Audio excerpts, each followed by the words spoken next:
রাধে রাধে।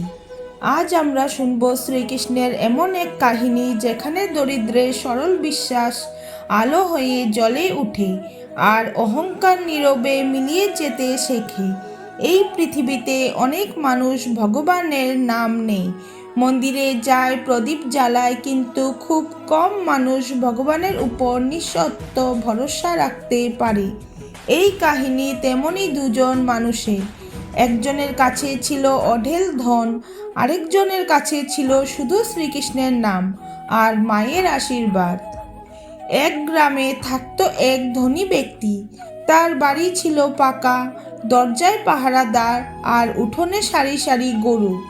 তার গোলাঘর ভরা ধান, আলমারি ভরা টাকা আর বুক ভরা অহংকার। লোকেরা তাকে সম্মান করত ভয়ে, তার সামনে কেউ কথা বলতে সাহস পেত না। সে প্রায় বলতো, ভগবান আমার প্রতি কৃপা করেছেন বলেই আমি এত বড় হয়েছি। আমি দান করি, আমি পূজা করি, আমি সবার থেকে আলাদা। মন্দিরে গেলেও সে মাথা নিচু করত না, তার চোখে ছিল গর্ব, হৃদয়ে ছিল নিজের বড় হওয়ার ভাব। একই গ্রামে এক কোণে এক ভাঙ্গা কুঁড়ে ঘরে থাকতো এক দরিদ্র ভক্ত আর তার বৃদ্ধ মা। ঘরের ছাদ দিয়ে জল পড়ত, মাটির চুলায় ধোঁয়া উঠত, তবু ঘরে ছিল শান্তি। মা প্রায় বলতো, বাবা, আমাদের কিছু নেই বলে দুঃখ করিস না, ভগবানের নাম আছে, এটাই আমাদের আসল সম্পদ। প্রতিদিন ভোরে মা উঠে বসত, এক মুঠো চাল ধুয়ে ছেলের হাতে দিত। সে বলতো, আজ আমাদের যা আছে এর মধ্যে এটুকু প্রভুর জন্য। ছেলে সেই চাল নিয়ে নগ্ন পায়ে মন্দিরে যেত। সে শ্রীকৃষ্ণের সামনে বসে চুপচাপ বলতো, প্রভু, আজ আমি শুধু এইটুকুই দিতে পারি, কিন্তু মনটা একদম তোমার। সে কখনো ধন চায়নি, কখনো বড় হওয়ার প্রার্থনা করেনি। সে শুধু চেয়েছিল আরও একটা দিন পার করার শক্তি। একদিন গ্রামে ঘোষণা হলো, শ্রীকৃষ্ণের মহাযজ্ঞ, সবাইকে দান করতে হবে, যার যা সামর্থ্য তাই দিতেই হবে। ধনী শুনে হেসে ফেলল, এটাই সুযোগ, আজ সবাই দেখবে কার দান সবচেয়ে বড়। সে আগে থেকে ঘোষণা করে দিল, আমি এমন দান দেব যা কেউ ভুলতে পারবে না। অন্যদিকে দরিদ্র ভক্ত চুপ করে রইল।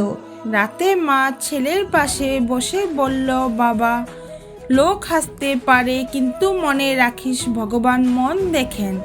ছেলে শান্ত গলায় বলল, মা, আমার যা আছে সব প্রভুরই দেওয়া, তাকেই ফিরিয়ে দেব।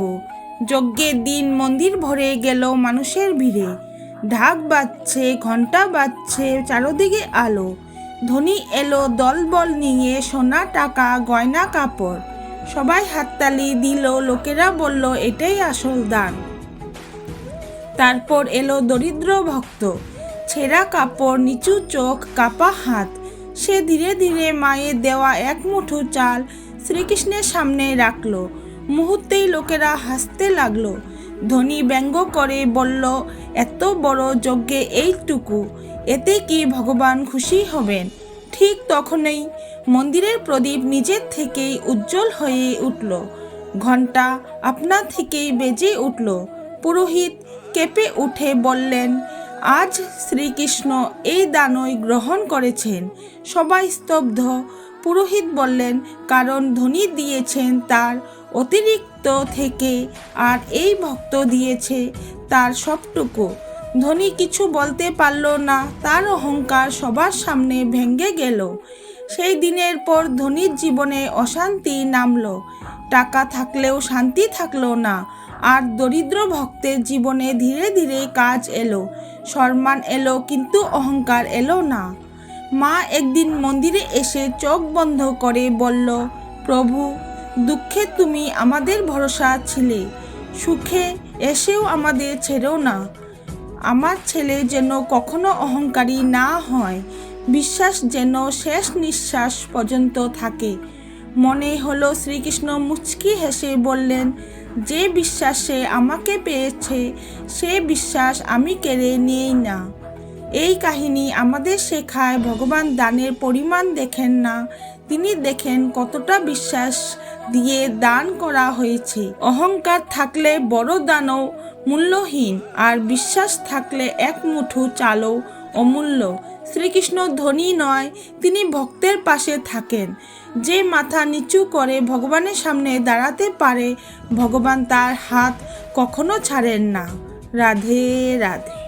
প্রিয় ভক্তগণ, আপনাদের যদি এই কাহিনী ভালো লেগে থাকে তাহলে অবশ্যই লাইক করুন এবং কমেন্টে লিখুন রাধে রাধে। এবং এমন আরও ভক্তিমূলক গল্প পেতে আমার চ্যানেলটি সাবস্ক্রাইব করুন।